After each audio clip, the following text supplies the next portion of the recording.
The 2019 Teacher's Guide to Technology is here from my friend, Jennifer Gonzalez. Go to coolcatteacher.com/guide and stay tuned for more.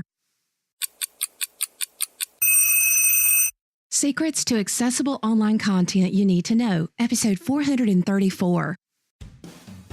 The 10-Minute Teacher Podcast with Vicki Davis. Every weekday, you'll learn powerful, practical ways to be a more remarkable teacher today.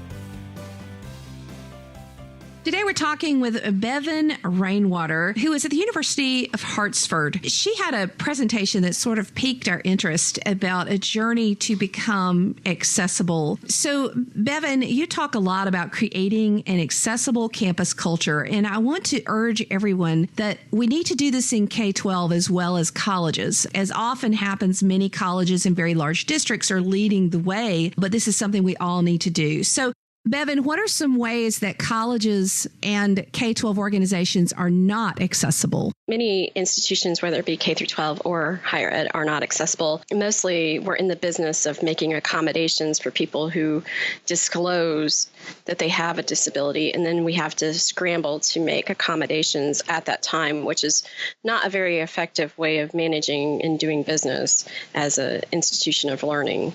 We just can't keep up with the flow of people with disabilities. It's growing ever larger. There's over 1 billion people in the world that have some kind of disability, and more of them are in the mainstream educational workplace. I believe your presentation that we'll link to, you said 15% of the population?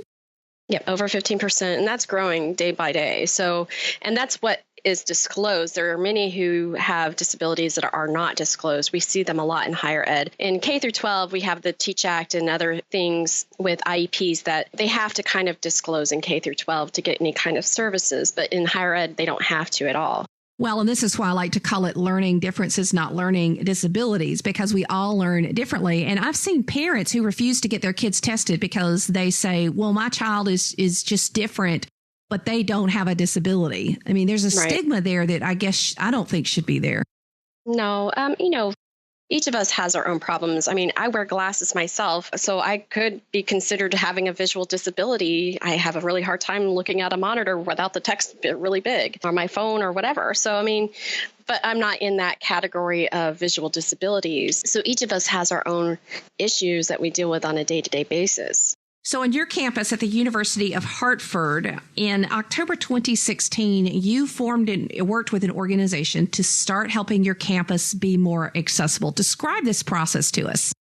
Out of our institutional goals that we had for the year 2016, we had a strategic plan put in place. And part of that, we formed an Information Technology Executive Council. And out of 3 of those subcommittees, the administrative, the academic, and the web and digital communications committees, we had the accessibility subcommittee formed to address technology accessibility concerns on campus. We have another group that addresses the physical disabilities concerns, such as buildings and access to buildings and classrooms, et cetera. But we felt that there was a big gap when it came to technical issues with accessibility. And that could be anything from putting stuff on your website that's accessible, to putting course content on your Blackboard course that's accessible, to using software and other technologies in the classroom that are accessible to all students. So many of us teachers are building classroom platforms where we have a learning management system or a content management system.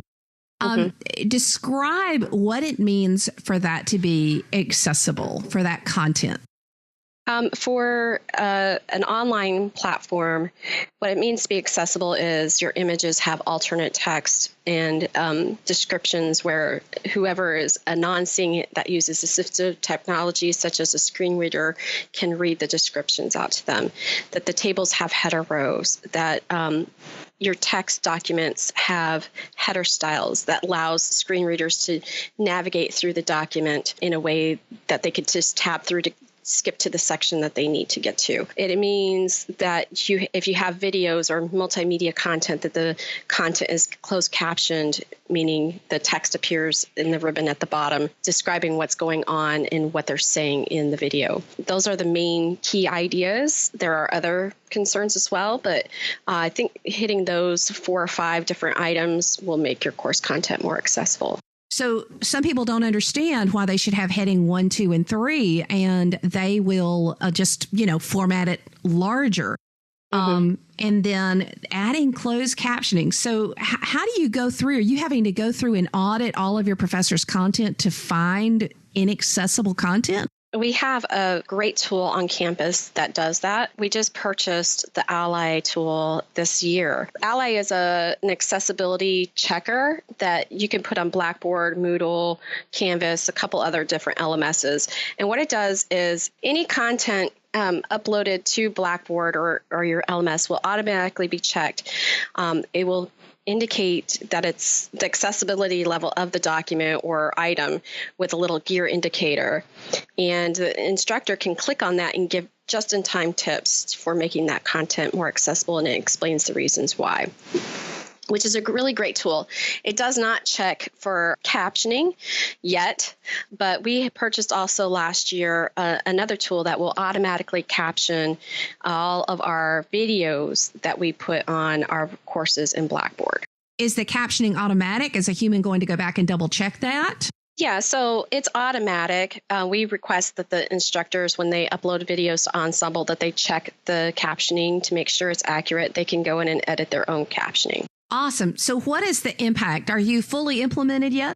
We are fully implemented with Ally, and we are fully implemented with our Ensemble automatic captioning. It's across the board for every single faculty member, every single course that's in our Blackboard platform. Whether or not they make use of every single option is up to the faculty. We're going to be implementing a Quality Matters type of checker across our campus, and as courses are created and as they're redeveloped, they'll be checked for several things, including accessibility. So what is the impact this has had on your campus? Hopefully, the impact is that we'll be less likely to receive one of those letters, the OCR complaints that are going out. In fact, just another round of 50 institutions received notice for inaccessible content were sued, and we're hoping that we don't get sued as well. OCR, which is the office that checks whether or not you're accessible, usually if you're making progress and you're showing that you have a good faith effort, they'll less likely find you in need of correction. So we're hoping that we can make that benchmark. So educators, this is not an option. This is something that we all have to do. We all have to be more accessible. Thanks, Bevan. Thank you. Jennifer Gonzalez has released her 2019 Teacher's Guide to Technology with over 200 education technology tools, including tools for assessment, flipped learning, presentations, parent engagement, video engagement, and more. In this guide, you get a simple description, a screenshot of the tool, and a play button that takes you to a video about how the tool works. Learn more at coolcatteacher.com/guide. Now, I am an affiliate for this product, which means I am paid a small percentage of the fee if you purchase it. This is at no additional cost to you, and I only recommend the best products for educators on the 10-Minute Teacher. So, the 2019 Teacher's Guide to Technology. Hope you enjoy. Thank you for listening to the 10-Minute Teacher podcast. You can download the show notes and see the archive at coolcatteacher.com/podcast. Never stop learning.